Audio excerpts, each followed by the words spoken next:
Es tiempo de tomar tu Biblia y la lección de la escuela sabática. Vamos a estudiar juntos con fe y esperanza. Es con gran placer, una vez más, hermosa familia, que podemos llegar en todos ustedes a traer el estudio fascinante de la palabra del Señor. En esta ocasión vamos ya con la última lección del tercer trimestre del 2022. Y esta lección es una lección muy importante porque ahora, si analizamos el trimestre completo, nos vamos a dar cuenta que Jesús estuvo con nosotros a través de todo nuestro crisol. El crisol siendo las pruebas, precisamente en el crisol con Cristo, o Cristo con nosotros en el crisol, Cristo con nosotros dentro de las pruebas. Bueno, en esta última lección miraremos el crisol de Cristo, lo que Cristo Jesús tuvo que pasar por usted y por mí, y de cierta forma tomando nuestro lugar. El desafío que Él vino a enfrentar aquí en la tierra, el sufrimiento que Él vino a enfrentar aquí en la tierra, era o es un sufrimiento que usted y yo deberíamos de sobrellevar en nuestra carga, en nuestro cuerpo, debido al pecado. Pero Él vino a salvarnos de todo ese sufrimiento. Así que vamos a mirar en esta hermosa lección qué trae para nosotros como mensaje de salvación. Por supuesto, mirando el ejemplo de Cristo Jesús. Y es la lección número 13, que es para el 24 de septiembre. Y el título es Cristo en el crisol. Ahora, podemos decir, recuerde que hemos puesto crisol como pruebas. Bueno, podemos decir que Cristo, o las pruebas de Cristo, lo que Cristo Jesús tuvo que pasar, lo que Cristo Jesús tuvo que vivir, eso es lo que vamos a estudiar en esta hermosa lección. Por supuesto, agradecemos a cada uno de ustedes porque nos está enviando sus mensajitos constantemente, porque está ahí el pendiente de la lección de escuela sabática también. Bella familia, les recuerdo una vez más, no es nuestra intención llegar tan tarde con la lección. Simple y sencillamente que estamos demasiado ocupadísimos con el ministerio, en nuestro trabajo también. Recuerden que no nos dedicamos nada más a esto, tenemos muchas otras tareas en las que estamos trabajando y eso nos ha de pronto impedido llegar a tiempo con la lección. Vamos a mirar hacia este trimestre que viene, que es un trimestre muy interesante, por cierto, sobre el estado de los muertos. Llegamos a tiempo. Y vamos a intentar hacerlo, ¿sabe por qué? Porque este trimestre que viene es un punto o un tema que en el tiempo del fin será muy crucial que lo entendamos, que lo vivamos y que también nuestras mentes estén claras al respecto. ¿De qué se trata? El estado de los muertos. El estado de los muertos está envuelto con obviamente la nueva era, está envuelto el estado de los muertos con el espiritismo, y el espiritismo es parte del tiempo del fin. Muchas personas están empezando ya, o han iniciado o empezado a dudar de que lo que la Biblia ha dicho por tanto tiempo, o el pilar bíblico del estado de los muertos, ahora está en tela de juicio también. Pero eso lo vamos a analizar en su debido tiempo, ¿le parece? Eso es para el próximo trimestre. Por lo pronto, vamos a ir al texto de memoria o para memorizar, que se encuentra en esta lección 13 de este hermosísimo trimestre. Mateo 27:46 es el texto para memorizar, hermosa familia, y me gustaría que lo leamos, por supuesto, después de pedir la unción del Espíritu Santo, ¿le parece? Si le es posible, por favor, incline su rostro y acompáñeme a orar. Padre bendito, te agradecemos infinitamente todo tu amor, todas tus bendiciones, por tu cuidado, Señor, también por responder a nuestras peticiones, a nuestros crisoles, Señor, porque nos ayudas y estamos seguros que dentro de todas las pruebas y todo lo que estamos viviendo, tú estás con nosotros. Señor, somos tus hijos, te amamos y queremos serte fieles. No permitas que nos desviemos ni a la izquierda ni a la derecha, Señor, sino que nos mantengamos firmes y fieles en tu verdad, en tu camino. Gracias por este hermoso trimestre donde hemos aprendido que durante las pruebas tú estás ahí con nosotros. Durante la tormenta tú estás allí junto con nosotros. Señor, te agradecemos porque has respondido a muchas oraciones que hemos traído ante ti a través del Ministerio de Fe y Esperanza. Muchas peticiones se han convertido en agradecimientos y eso, Señor, por eso estamos muy agradecidos contigo. Sigue bendiciendo, Señor, a cada persona que se encuentra con nosotros cada semana para estudiar la lección de escuela sabática. Sigue bendiciendo, Señor, a cada persona que se ha unido con nosotros para llevar este mensaje del Evangelio a todo el mundo. Aquellas personas que con sus ofrendas de amor nos ayudan a seguir adelante. Padre, gracias por todo. En nombre de tu Hijo amado, Cristo Jesús. Amén. Hermosa familia, vamos adelante con Mateo 27:46. Dice así: Cerca de la hora novena, Jesús clamó a gran voz diciendo, Elí, Elí, lama sabactani. Esto es, Dios mío, ¿por qué me has desamparado? Pareciera que aquí ya Jesús estaba a punto de morir y Dios aparentemente lo había abandonado. Eso es lo que expresa Jesús. ¿Qué está sucediendo aquí? Jesús está a punto de morir, Jesús está colgado en la cruz, a punto de aspirar, a punto de morir por usted y por mí. ¿Sabe? El pecado es estar lejos de Dios. El pecado nos aleja de Dios. Hay muchos textos bíblicos que nos muestran que el pecado en realidad no es una acción de robar, de mentir, de matar o lo que sea. El pecado en realidad es estar lejos de Dios. Entonces, cuando Jesús comenta estas palabras allí en la cruz, Elí, Elí, lama sabactani, Él en realidad se ha cargado de todos nuestros pecados, de todas nuestras culpas. Y nuestras culpas son las que alejaron a Dios de Cristo Jesús. Dios no puede estar donde está el pecado. Y de hecho, al final, en la destrucción de los impíos, precisamente lo que va a suceder es que Jesús o Dios se va a acercar al pecador y automáticamente tendrá que morir, porque el pecado no puede resistir la gloria de Dios. Entonces, cuando Jesús carga nuestros pecados en sí, porque Él murió por tus pecados y por los míos, cuando Él carga nuestros pecados, allí Dios se aleja de Él. Y por eso, Dios mío, ¿por qué me has abandonado? Bueno, entre todo esto, Jesús está viviendo su pasión, la pasión por salvar al ser humano, por salvarlo a usted y a mí. Esta lección es bastante triste, por cierto, porque miraremos el sufrimiento de Cristo Jesús. Y yo espero que en cada una de las palabras, en cada vuelta de un texto, de algún comentario que usted haya estudiado en esta semana, que le haya puesto a reflexionar en que ese dolor, ese crisol que Jesús pasó, lo pasó por usted, lo pasó por mí. Porque ese dolor, ese sufrimiento, esa muerte que Jesús experimentó en la cruz, era la muerte que usted y yo deberíamos de experimentar. Tendremos que vivir en un momento dado. Recuerde que la muerte de Jesús no es la muerte que nosotros, usted y yo hoy por hoy llamamos sueño, como le llaman en la Biblia, ¿no? La muerte, por ejemplo, la de Lázaro en su momento dado, de donde Jesús le resucitó. Esa es la muerte que se le llama sueño. Por eso Jesús le dijo, nuestro amigo Lázaro duerme. Eso se llama sueño. Pero de la muerte que Jesús experimentó allí en la cruz, la que Él tuvo que sufrir, es lo que conocemos como la muerte eterna. La muerte o la destrucción completa. Esa es la muerte que Jesús experimentó allí en la cruz. De esa muerte es que Jesús vino a rescatarnos y a salvarnos. Eso es hermoso, bella familia, para poder entender que hay una destrucción que viene para aquella persona que rechaza a Cristo Jesús. Hay algunas ideas que han surgido últimamente, de que se dice que nadie va a ser destruido, que al final de cuentas todo mundo se va a salvar. ¿Ha escuchado usted eso? Es una nueva unas noticias, si le quiere llamar, muy recientes, información muy reciente que está saliendo, que no es nueva por cierto, pero últimamente ha agarrado un auge muy tremendo y muy fuerte.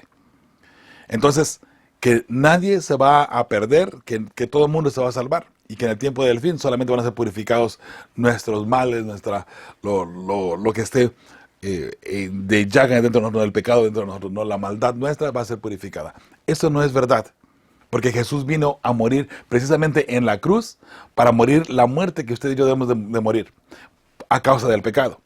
Jesús tuvo que ir hasta las profundidades de la muerte y allí vencer a la muerte y vencer a Satanás dentro de su propio terreno. Cuando Jesús resucita, obviamente, allí Jesús ha vencido a la muerte. Y ahora con la victoria de Cristo Jesús, usted y yo también tenemos la oportunidad de vencer la muerte. Sí, a la muerte eterna me refiero, que es la muerte de la que la Biblia habla, de la cual Jesús vino a rescatarnos. Ahí está un punto muy importante para refutar la idea de que en el tiempo del fin que todo el mundo se va a salvar. No, Jesús vino a morir esa muerte eterna por usted y por mí. Y esa muerte eterna es la que Jesús le arrebata el poder. Y ahora si usted y yo aceptamos a Cristo Jesús, en la victoria de Cristo Jesús sobre esa muerte, tendremos vida eterna. Veámoslo de esa manera y tiene mejor sentido. ¿Sabe? La idea de que nadie va a morir Entonces quiere decir que no importa lo que usted y yo hagamos aquí, no importa cómo nos portemos, al fin y al cabo vamos a ser salvos, ¿cierto? Vamos a vivir al final de cuentas eternamente. Eso no es ni bíblico, ni siquiera lógico, porque analizamos todo el principio bíblico desde Génesis hasta Apocalipsis. Hermanos, ¿cuál sería el objetivo de que Jesús viniese a morir? ¿Cuál sería el objetivo de que usted y yo seamos fieles hijos de Dios? Que la ley de Dios y que el sábado y que y las señales de Cristo Jesús cuando venga ahora en gloria y majestad, o sea, todo eso sería solamente un show, de ninguna manera. Sin embargo, a través de todo esto, a través de lo que estamos mirando y lo que hemos visto, de las pruebas dentro de nuestra vida diaria, usted y yo podemos entender claramente que Jesús ha venido con un propósito. Y ese propósito es de vencer a Satanás, quitarle el poder a Satanás y de cierta forma destruirlo también. En su momento dado será destruido. Y por supuesto, Jesús ha ganado la victoria. Y en la victoria de Cristo Jesús, usted y yo tendremos también la victoria si le aceptamos y le somos fieles, por cierto. ¿Sí? Hay que ser fieles a Cristo Jesús para poder tener la victoria igual que Él, porque la victoria de Él se nos acredita a nosotros si le buscamos de todo corazón. Eso es Mateo 27:46, donde pareciera que Dios ha abandonado a Cristo Jesús, lo ha desamparado. Bueno, sabemos que al final de cuentas, Dios estuvo allí para resucitarlo, ¿cierto? Hay un texto que usted ha mirado aquí de pronto en cada uno de los textos para memorizar, que se encuentra en Isaías 1:25, que nos ayuda a entender el concepto completo de todo el trimestre. Dice ese texto: también volveré mi mano contra ti, te limpiaré de tu escoria como con lejía y quitaré toda tu impureza. Ahora, pero nota lo que dice: también volveré mi mano contra ti. O sea, recuerda que de hecho hay un canto por ahí, ¿no?, del alfarero, que dice: voy a convertirte en un vaso nuevo, pero en el proceso te voy a hacer sufrir, te voy a hacer llorar. Bueno, Dios dice: volveré mi mano contra ti, te limpiaré de tu escoria como con lejía y quitaré toda tu impureza. Para purificar el oro tiene que pasar por un proceso a través del fuego. Y ese fuego limpia obviamente toda la impureza del oro. Algún metal, algo que no pertenezca, que no deba estar ahí cerca del oro, ¿no? Entonces, Jesús, de esa misma forma, Dios nos toma y dice: te voy a limpiar, y nos va a limpiar con el fin de que al último estemos bien con Él en toda la eternidad en el cielo y luego aquí en la tierra, por supuesto. Entramos a la parte del domingo. Los primeros días, dice el título para este día. Lee Lucas 2, 7 y 22 al 24. Y lo dice ver también Levíticos 12, 6 al 8 y Mateo 2 del 1 al 18. Vamos a mirar aquí, hermosa familia, lo que está pasando aquí. Dice Lucas 2, 7, y dio a luz a su hijo primogénito y lo envió en pañales, y lo envolvió, en pañales, y lo acostó en un pesebre porque no había lugar para ellos en el mesón. Entonces Lucas 2, 22 y 24, o al 24 dice: y cuando se cumplieron los días de la purificación de ellos conforme a la ley de Moisés, le trajeron a Jerusalén para presentarle al Señor. Como está escrito en la ley del Señor: todo varón que abriere la matriz será llamado santo al Señor. Todo primogénito que nace de una mujer es santo. Y para ofrecer conforme a lo que se dice en la ley del Señor, un par de tórtolas o 2 palominos. Entonces, ahí estamos mirando esta hermosa parte de Jesús al venir, pero a la misma vez mirando lo que estaba sucediendo alrededor de Él. No había lugar para ellos en el mesón, entonces tuvieron que estar en un pesebre donde Jesús nació, ¿no? Y conocemos la historia de Él de esa forma, ¿no? Entonces encontramos en Levíticos 12, 6 al 8, dice: cuando los días de su purificación fueron cumplidos, por hijo o por hija, traerá un cordero de 1 año para holocausto, y un palomino o una tórtola para expiación a la puerta del tabernáculo de reunión al sacerdote. Y él los ofrecerá delante de Jehová, y hará expiación por ella, y será limpia del flujo de su sangre. Esa es la ley para la que diere a luz hijo o hija. Y si no tienes lo suficiente para un cordero, tomará entonces 2 tórtolas o 2 palominos, uno para holocausto y otro para expiación. Y el sacerdote hará expiación por ella y será limpia. Eso es Levíticos 12, 6 al 8. Ahora en Mateo encontramos Mateo 2 del 1 al 18. Cuando Jesús nació en Belén de Judea en días del rey Herodes, vinieron del oriente a Jerusalén unos magos diciendo: ¿dónde está el rey de los judíos que ha nacido? Porque su estrella hemos visto en el oriente y vinimos a adorarle. Allí encontramos a Jesús en su persecución. Cuando vienen los reyes magos del oriente, note, reyes magos del oriente, posiblemente de Egipto, estas personas vienen a adorar a Cristo Jesús. Ahora recuerde, ellos no eran judíos. ¿Pero qué, Jesús no vendría a los judíos y solamente a los judíos, como ellos estaban pensando? Obviamente no. E inmediatamente encontramos que Jesús vino a salvar a todo el mundo, como mensaje y como principio, ¿cierto? Ahora, estos reyes magos vienen ante el rey Herodes pidiéndole: ¿dónde está el rey de los judíos? Obviamente el rey Herodes no sabía la información completa y rápido pregunta allí a su gabinete: ¿qué está pasando? ¿Dónde tiene que nacer? Entonces allí se acordaron ellos de las profecías. Nos dice el profeta que en Belén, ahí surgiría, ahí vendría a nacer Cristo Jesús. Bueno, el rey Herodes manda a los magos: vayan, adórenlo, y cuando vengan de regreso, díganme dónde está para yo también ir a adorarle. Obviamente era una trampa que Herodes quería poner ante los magos, porque lo que Herodes quería era matar a Jesús para que no tomara su puesto como rey. Ahora, lo que estamos viendo aquí, hermosa familia, lo encontramos de una forma profética también, y llamémosle de esta forma, ¿no? Hablada, aunque ya podemos llamarle un poquito tarde, pero nos da la información desde el pueblo judío, antes que Jesús naciese, hasta cuando Jesús nació, y cómo el rey Herodes lo persiguió. ¿Dónde lo encontramos? Lo encontramos en Apocalipsis 12, la mujer vestida del sol. Es el pueblo judío, el pueblo de Israel. De allí ella está encinta, va a dar a luz, da a luz. El dragón persigue al niño para matarlo. Bueno, estamos mirando aquí este cumplimiento aquí en el libro de Mateo. Ahora, todo esto que está pasando aquí, que está sucediendo, está muy bien desglosado, porque Herodes, siendo un instrumento de Satanás, persigue a Jesús para matarlo. Después de que se sintió burlado por los reyes magos, entonces manda a su ejército para matar a todos los niños de 2 años para abajo, ¿no? Menores de 2 años. Entonces ahí vemos la matazón.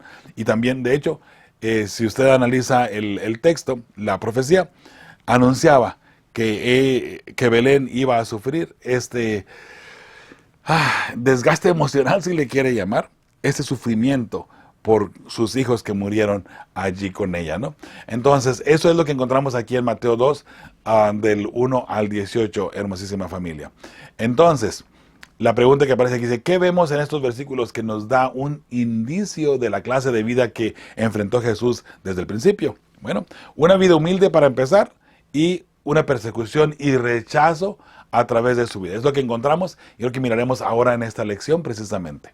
Entonces, vamos mirando desde ahora ya. Jesús nace y inmediatamente es perseguido.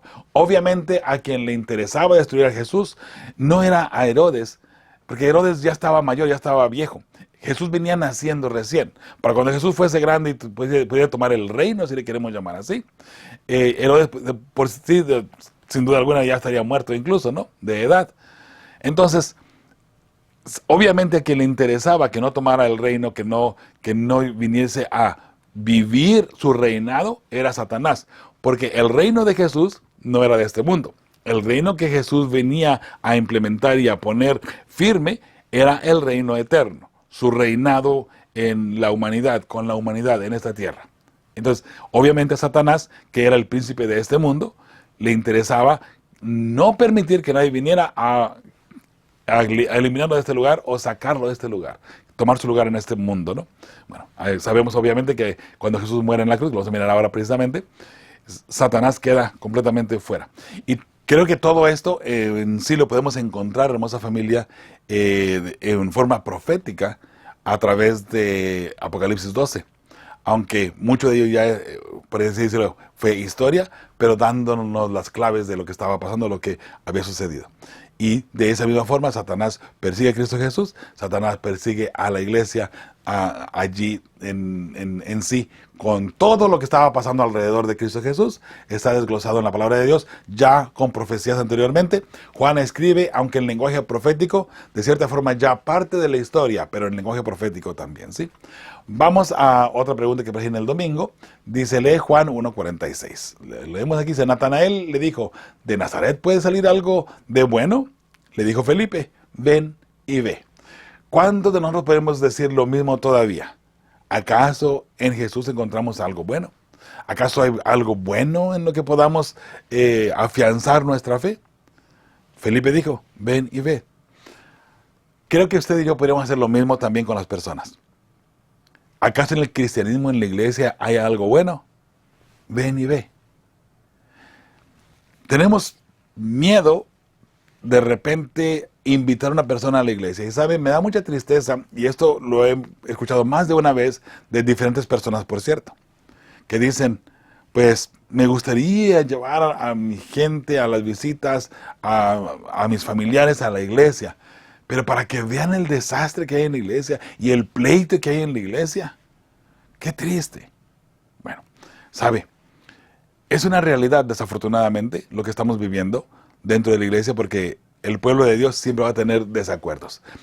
El problema, hermosa familia, es que si usted y yo no hacemos lo correcto ante Dios para vivir bien, entonces todo eso se va a mirar y la gente lo va a notar. ¿Cómo estamos viviendo usted y yo nuestra vida diaria? Nuestro diario vivir es un testimonio vivo para las personas que nos ven.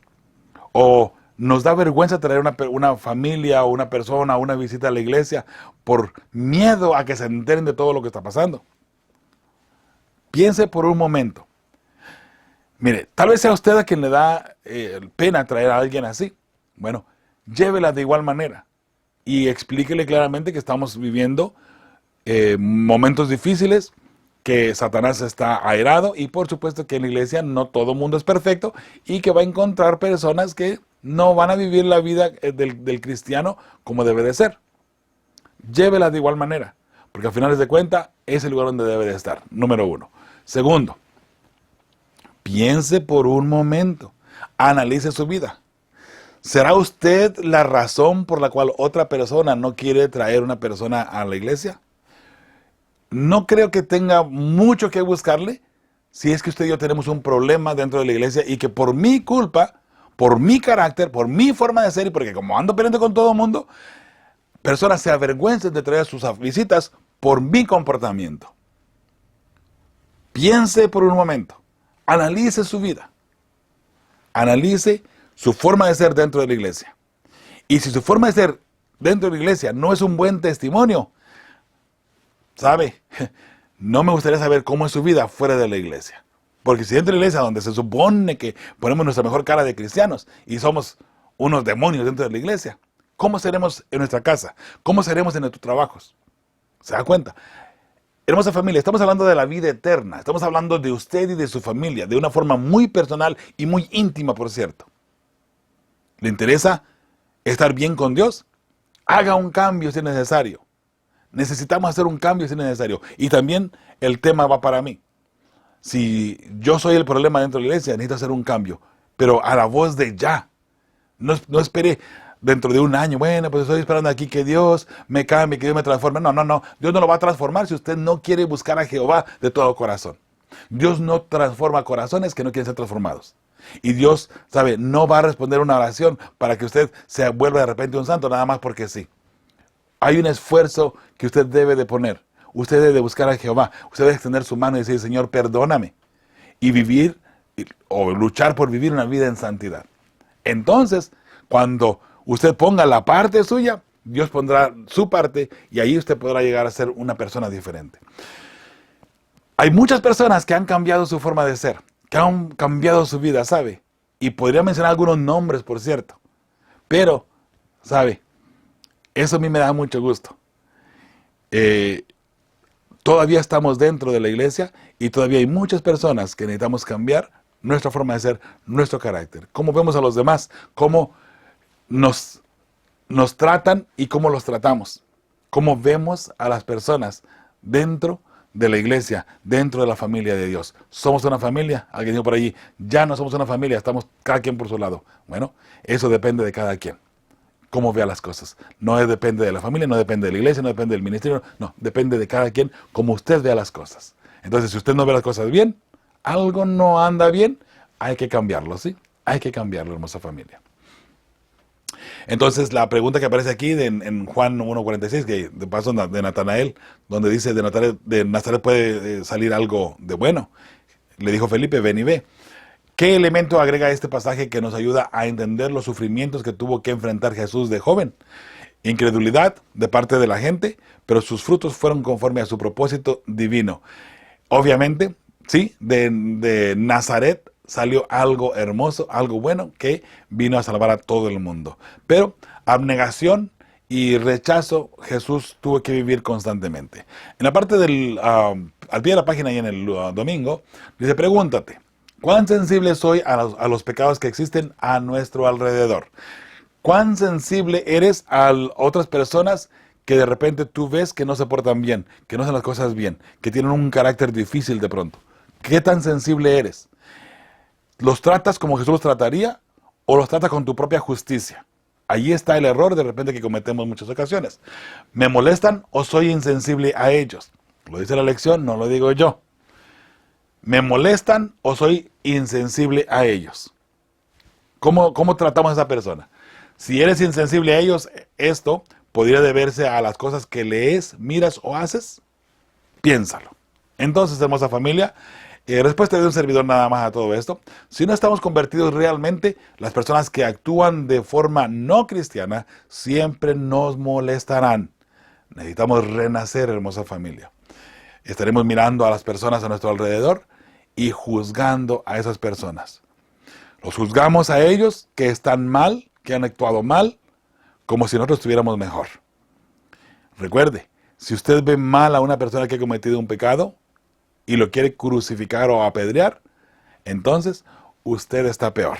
Entonces yo estoy peor. Si yo veo a una persona así y la quiero crucificar o apedrear, entonces yo estoy peor. Mi pecado es más grande que el de esa persona, que yo lo estoy mirando mal, por cierto, ¿sí? Lunes. Despreciado y rechazado por los hombres. Hablando de Cristo Jesús, por supuesto. Dice, lee los siguientes versículos teniendo en mente que Jesús era divino, el creador del cielo y de la tierra, y que vino a ofrecerse a sí mismo como sacrificio por nuestros pecados o por los pecados de todo el mundo. Vemos ahí en Mateo 22 al 24. Dice, entonces fue traído a él un endemoniado ciego y mudo, y le sanó, de tal manera que el ciego y mudo veía y hablaba. Y toda la gente estaba atónita y decía, ¿será este aquel hijo de David? Que estaban esperando la gente, por cierto. 24. Mas los fariseos al oírlo decían, este no echa fuera demonios, sino por Belcebú, príncipe de los demonios. O sea que al mirar milagros, los fariseos, celosos obviamente, porque ellos ya no podían hacer ningún milagro, de seguro que tiene pacto con el diablo, y por eso es que hace esos milagros. Y bueno, si usted sigue leyendo y se va a dar cuenta, ¿no?, que Satanás no puede estar en contra de sí mismo, así es que como que no tendría mucho sentido. Ahora dice en Lucas 4:21 al 30. Dice, y comenzó a decirles, hoy se ha cumplido esta escritura delante de vosotros, cuando él se paró ahí enfrente, ¿verdad?, a leer el libro de Isaías 53. Dice, y estaban maravillados de las palabras de gracia que salían de su boca, y decían, ¿no es este el hijo de José? Él les dijo, sin duda me diréis este refrán, médico, cúrate a ti mismo. De tantas cosas que hemos oído que se han hecho en Capernaum, haz también aquí en tu tierra. Y añadió, de cierto os digo que ningún profeta es acepto en su propia tierra. Y en verdad os digo que muchas viudas habían en Israel en los días de Elías, cuando el cielo fue cerrado por 3 años y 6 meses. Y hubo una gran hambre en toda la tierra. Pero a ninguna de ellas fue enviado Elías, sino a una mujer viuda en Serapta de Sidón. Y muchos leprosos había en Israel en el tiempo del profeta Eliseo, pero ninguno de ellos fue limpiado sino Naamán el sirio. ¿Qué le parece? Al oír estas cosas, todos en la sinagoga se llenaron de ira, y levantándose, le echaron fuera de la ciudad y le llevaron hasta la cumbre del monte sobre el cual estaba edificada la ciudad de ellos para despeñarle, o sea, para apedrearle. Mas él pasó por el medio de ellos y se fue. Aún no había llegado su tiempo y Jesús Dios cierra los ojos de ellos y pasa tranquilo por medio de ellos. Porque obviamente los ángeles, el ministerio de los ángeles y el ministerio del Espíritu Santo cegaron los ojos de estas personas y Jesús pasa por medio de ellos como si nada, ¿no? Entonces en Juan 8, 58 y 59 dice, Jesús les dijo, de cierto os digo, antes que Abraham fuese, yo soy. Tomaron entonces piedras para arrojárselas, pero Jesús se escondió y salió del templo y atravesando por el medio de ellos se fue. De nuevo, no lo miraron. Parecía que Jesús se hacía invisible. Ahora, no se hacía invisible literalmente, pero ante ellos, cegados, no lo podían mirar. Qué cosa tan interesante, ¿cierto? La pregunta que hay que responder aquí dice, ¿cómo nos ayudan estos versículos, a comprender los sufrimientos que Jesús enfrentó aquí en la tierra? Su sufrimiento más grande fue que a quien vino a buscar y ofrecerle salvación, no le aceptaron. Al contrario, intentaban matarlo. Jesús vino a salvar a los fariseos, a los judíos, a los sacerdotes. Jesús vino con el plan de salvar a su pueblo primeramente. Y su pueblo lo que hizo es rechazarlo. En lugar de aceptarlo, querer apedrearlo. La pregunta es, ¿por qué los fariseos, los escribas, todos ellos, por qué no miraban a Jesús y dicen, bueno, mira, ¿qué tal si le damos el beneficio de la duda y nos acercamos a Él y aceptamos lo que Él dice? No, ellos estaban totalmente cegados y a pesar de que eran los líderes religiosos, estaban totalmente cegados. Hoy por hoy, como líderes, ¿qué estamos haciendo y qué estamos mirando? ¿Será que también estamos cegados y no podemos ver a alguien más que venga con un mensaje hermoso y lindo? ¿Alguien humilde? Saben, eso es bien importante. Dios utiliza gente humilde para avergonzar a los que se creen mucho dentro del liderazgo, si le queremos llamar. Nada en contra de los líderes, por supuesto. Hay líderes hermosísimos y lindos que dan su vida por las ovejas, vuelvo a repetir como he dicho anteriormente. Sin embargo, Dios utiliza gente humilde, gente muchas veces que ni siquiera ha tenido estudio, para avergonzar a aquellas personas que se creen la gran cosa, que se creen como que nadie sabe más que yo, y solamente yo y nadie más. Es triste, ¿no? Pero bueno, vamos adelante. Otra pregunta que aparece en la parte del 1 dice, lee Mateo 23:37. Vemos aquí, dice, Jerusalén, Jerusalén, que matas a los profetas y apedreas a los que te son enviados. ¿Cuántas veces quise juntar a tus hijos como la gallina junta sus polluelos debajo de las alas y no quisiste? De nuevo Jesús sufriendo por ese pueblo que vino a rescatar. Las preguntas que vamos a contestar aquí dicen, ¿cómo se sintió Cristo por el rechazo? Mientras lees, pregúntate también, ¿se sentía mal por él mismo? ¿Cómo nos suele pasar cuando nos rechazan? O sea, ¿se sentía mal por él porque lo rechazaron? ¿O era por otra razón? Si fue por otra razón, ¿cuál era? Muy bien. Creo yo que uno mismo se puede sentir mal cuando lo rechaza, ¿no? Yo puse que sí, pues se sentía mal comprendido por el pueblo. Me han rechazado, y todo lo que yo traigo, todo lo que yo he hecho por ustedes no ha tenido ningún valor. Creo que él se sentía mal por sí mismo, aunque pues en sí él era Dios y por así decirlo no tenía por qué sentirse mal, ¿no? Pero sin duda alguna, la segunda pregunta, ¿por qué otra razón se puede sentir el mal? La otra razón es porque él sabía que con el rechazo se perdía la vida eterna para ellos, para todo el pueblo de Jerusalén como nación. ¿Okay? No de forma individual, pero sí como nación. Vamos a la parte al pie de la página y en el lunes. Dice, ¿qué puedes aprender de Cristo que te ayude a sobrellevar mejor el dolor del rechazo? La primera pregunta. A pesar del rechazo de ellos, Cristo nunca los abandonó para salvación personal. Si alguien te rechaza, si alguien te hace sentir mal, no abandones a esa persona. Ayúdale a crecer en Cristo Jesús, hermosa familia. No importa lo que te hayan hecho, ayúdales a crecer en Cristo Jesús. Repito, no importa lo que te hayan hecho, ayúdales a crecer en Cristo Jesús. Segunda pregunta, ¿qué te muestra su ejemplo? Muy bien. Respuesta número 2, debemos tener paciencia con las personas que nos rechazan o no muestran totalmente el amor de Jesús. Cristianos dentro de la iglesia, de pronto, dentro de nuestro entorno, que se dicen ser cristianos, pero no viven una vida como cristianos. Paciencia con ellos, mis hermanos. Paciencia nada más, ¿sí? Tercera pregunta, ¿cómo puedes aplicarlo a tu vida? Viviendo el amor de Cristo constantemente en mi corazón. ¿Y cómo vivimos el amor de Cristo? ¿Cómo nos empapamos del amor de Cristo Jesús, hermosa familia? En oración y estudio constante de la palabra del Señor. Si es posible buscar un cambio así, busca a Jesús diariamente en ayuno y oración, si es posible. De repente dices, ay, no puedo cambiar, no puedo cambiar. Bueno, sí puedes cambiar. Busca a Jesús de todo corazón y tendrás la respuesta apropiada. Vamos a la parte del martes. El martes dice Jesús en el Getsemaní. Ahora dice, ¿qué nos dicen los siguientes versículos sobre el sufrimiento de Cristo en el Getsemaní? Muy bien, encontramos aquí a Mateo 26:39. Dice la palabra del Señor así. Yendo un poco delante, se postró sobre su rostro, orando y diciendo, Padre mío, si es posible, pase de mí esta copa, pero no sea como yo quiero, sino como tú. ¿Qué nos dicen estos versículos? Bueno, primeramente, él estaba ya sintiendo el peso de la angustia, el peso del sufrimiento del pecado y por supuesto la ira de Dios. Recuerde que la ira de Dios sería echada pura en el cáliz, en una copa, y Jesús la tuvo que beber de esa manera. Ahora dice en Marcos 14, 3, 33 al 36, y tomó consigo a Pedro y a Jacobo y a Juan, y comenzó a entristecerse y a angustiarse. Y les dijo, mi alma está muy triste hasta la muerte. Quedaos aquí y velad. Yéndose un poco adelante, se postró en tierra y oró que si fuese posible, pasase de él aquella hora. Y decía, Abba Padre, todas las cosas son posibles para ti. Aparta de mí esta copa, mas no lo que yo quiero, sino lo que tú quieras. Interesante, ¿cierto?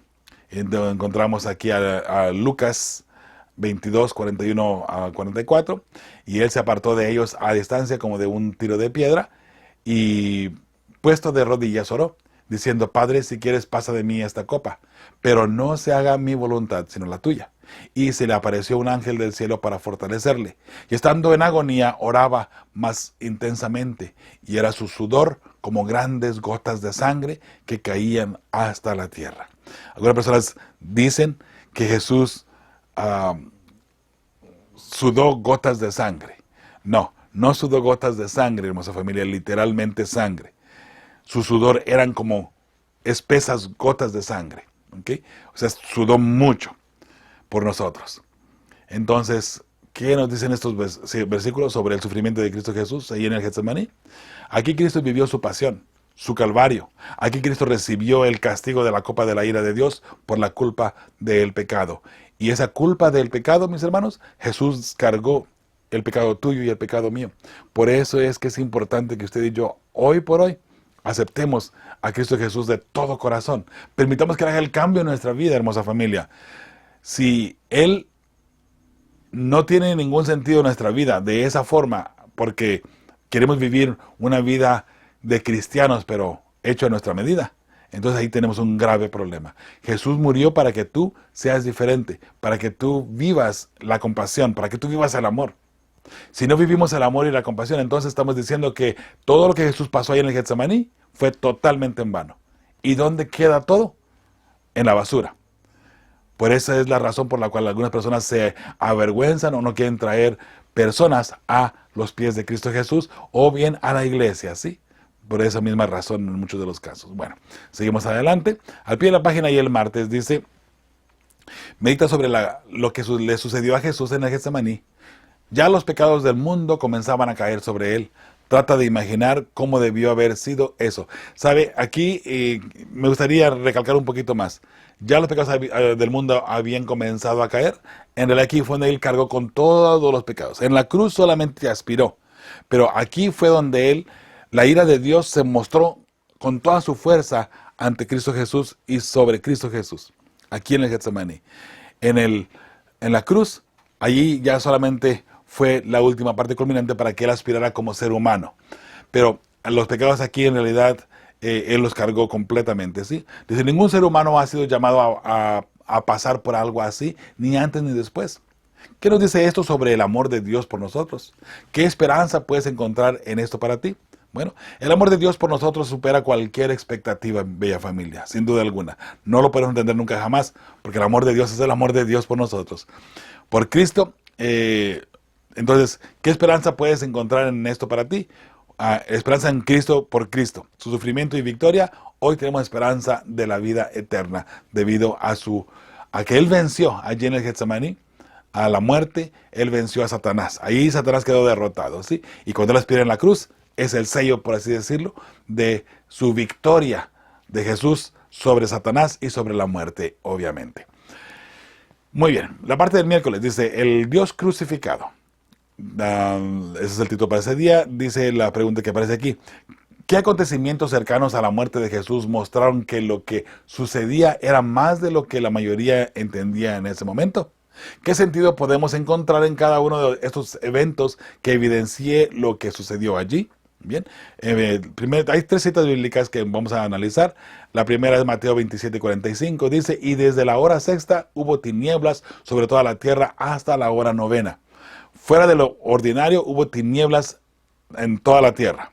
Note que dice en toda la tierra. No nada más allí en el Gólgota, no nada más allí en Jerusalén. En toda la tierra hubo una densa, densa obscuridad. ¿Ok? Ahora, el siguiente texto dice, Mateo 27, 51 y 52. He aquí, el velo del templo se rasgó en 2, de arriba a abajo, y la tierra tembló y las rocas se partieron.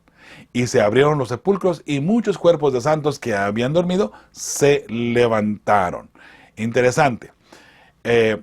Muchos santos que habían muerto se levantaron. A una resurrección muy especial, por cierto. Esta gente se fue con Cristo Jesús al cielo después de los 40 días, porque duraron ahí todavía con Cristo Jesús y estuvieron allí dando testimonio de Cristo Jesús, ¿cierto? Ahora, dice, el velo se rasgó de arriba a abajo. ¿Okay? Es algo bien interesante, hermosa familia, porque dice los puntos que hay aquí: el velo del templo se rasga, la resurrección de los muertos y los temblores aparentemente sin razón alrededor de esa área donde estaba allí Cristo Jesús. Muy interesante lo que estaba pasando. Ahora, en la última cita, Marcos 15, 38, dice así: entonces el velo del templo se rasgó en 2, de arriba a abajo. Una vez más, vuelve a marcar Marcos, al igual que, la otra cita, que Mateo, que el velo se rasga de arriba hacia abajo, no de abajo hacia arriba. Además, el velo del templo de aproximadamente 40 pulgadas de grueso se rasgó de arriba a abajo, no de abajo hacia arriba. O sea, estaba bastante alto el velo y se rasga de arriba hacia abajo. Ahí está un mensaje automáticamente. Si lo hubiese rasgado un ser humano o por un temblor de la tierra, se hubiese sido de abajo hacia arriba. Pero no, el velo se rasga de arriba hacia abajo. Algo que Dios estaba diciendo. Aquí termina todo lo que es el sacrificio, las ofrendas diarias de las 9 de la mañana y 3 de la tarde, aquí terminan. Ya no más. Aquí se rompe esta práctica, ¿no? Entonces, algo bien hermoso, hermosa familia, que podemos analizar aquí. Hubieron acontecimientos ahí alrededor que sin duda alguna se podría analizar, estaban mirando a el verdadero Hijo de Dios, a Cristo Jesús, un ser divino que vino aquí a hacerse igual que nosotros, a cargar nuestros pecados con el fin de salvarle a usted y a mí, y con el fin de mostrar todo el amor de Dios por la humanidad. Eso es sumamente importante, porque recuerde que el amor de Dios, al presentarlo a la humanidad y al venir Jesús a morir por nosotros, lo que Jesús vino a hacer es rescatar el nombre de Jehová, que se haya puesto ya en tela de juicio ante la hueste celestial, ante los seres celestiales, tanto en el cielo como en otros mundos también.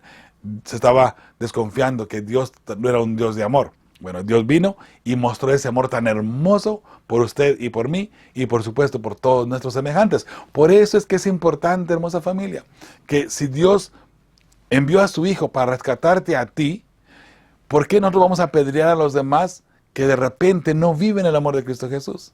Veámoslo de esa manera y amémonos unos a los otros, ¿sí? Muy bien, al pie de la página y el miércoles, dice: al atravesar las luchas que enfrentas, ¿qué esperanzas y consuelo puedes obtener de la realidad del sufrimiento de Cristo por ti en la cruz? Muy bien, respuesta de un servidor: con su sufrimiento pagó mi pecado, limpiando así mi vida, cuando de todo corazón me arrepiento y busco su consuelo. Si quieres que tenga valor el sufrimiento de Cristo Jesús en la cruz, Arrepiéntete y vive una vida de compasión. Arrepiéntete, vive una vida de amor ante los semejantes. ¿Cómo lo vas a mostrar? Solamente portándote bien ante Jesús y solamente a la gente que tú quieres o a la gente que tú amas. Pórtate bien y ama a aquellas personas incluso que te han hecho algún daño. Muy bien, vamos a la parte del jueves. El Dios sufriente, dice los textos que aparecen aquí. ¿Qué aportan los siguientes versículos sobre el tema que nos ocupa? Hablando del sufrimiento, ¿no? Dice Hechos 14:22, Filipenses 1:29 y 2 de Timoteo 3:12. Vamos a leerlos aquí. Confirmando, dice Hechos 14:22, confirmando los ánimos de los discípulos, exhortándoles a que permaneciesen en la fe y diciéndoles, es necesario que a través de muchas tribulaciones entremos en el reino de Dios. Es necesario que a través de muchas tribulaciones entremos en el reino de Dios. ¿Qué le parece?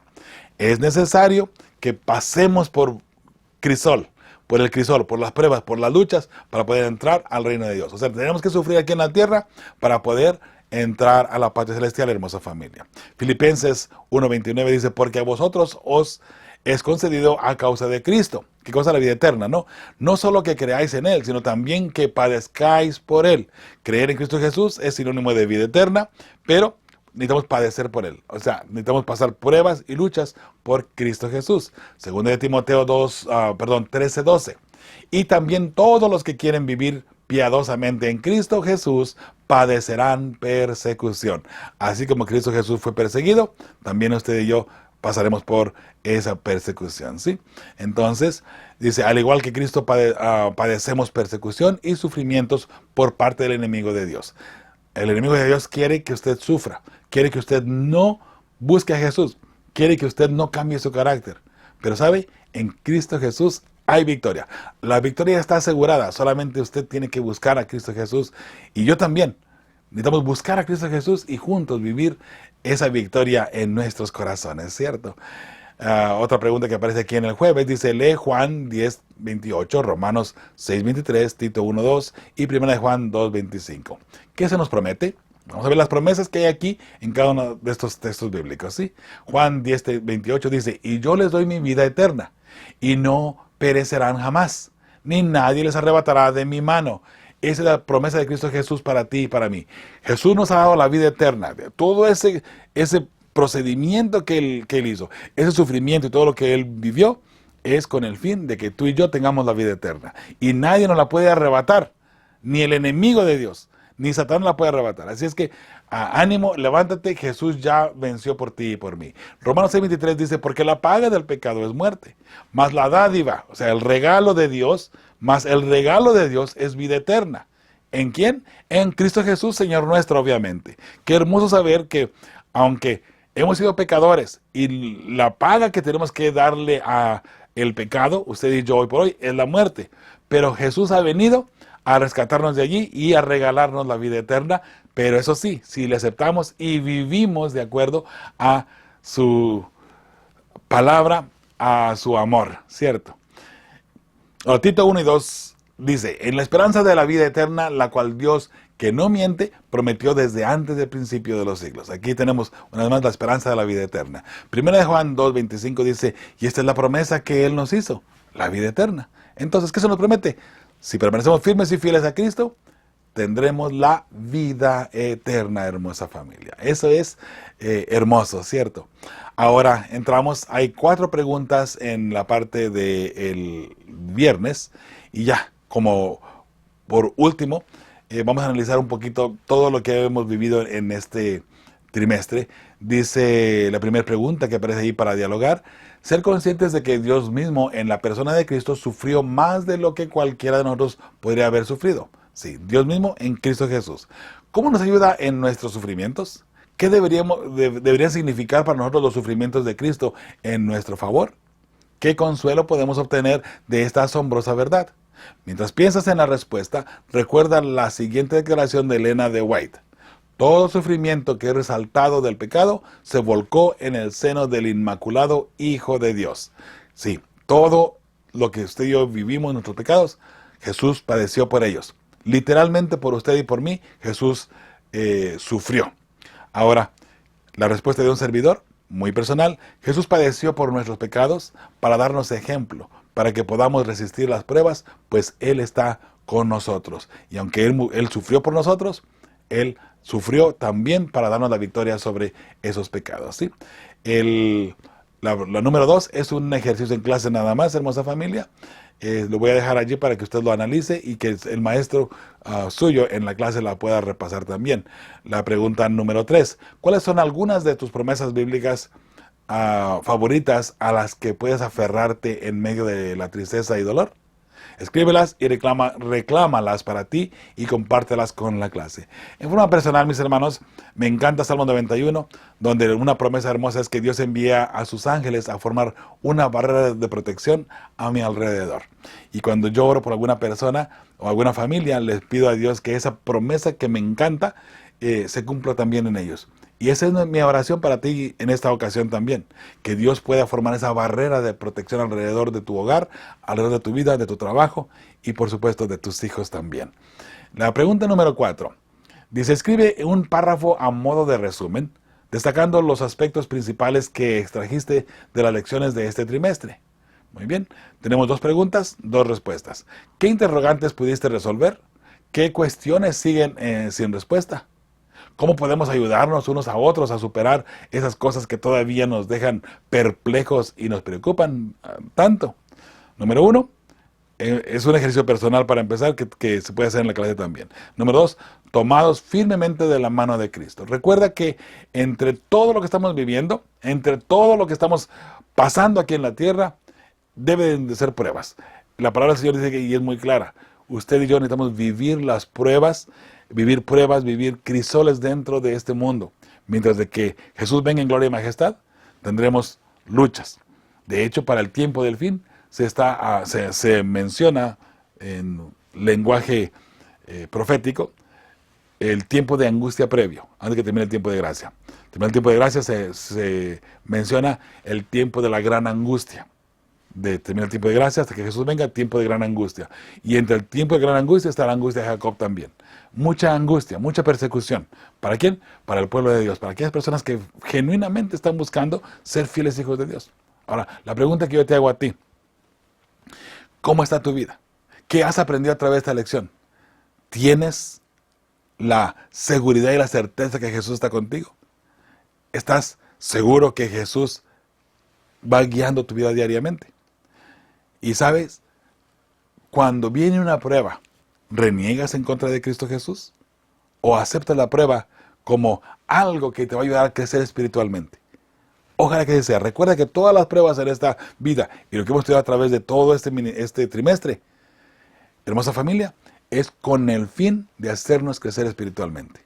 Y tal vez Dios permite en tu vida algunos momentos difíciles, pero con el fin de poder levantarte más espiritualmente, de levantarte, y que mañana pasado tú puedas ver en gloria y majestad a Cristo Jesús viniendo en las nubes de los cielos. Sí, sentado en una nube y en gloria y majestad.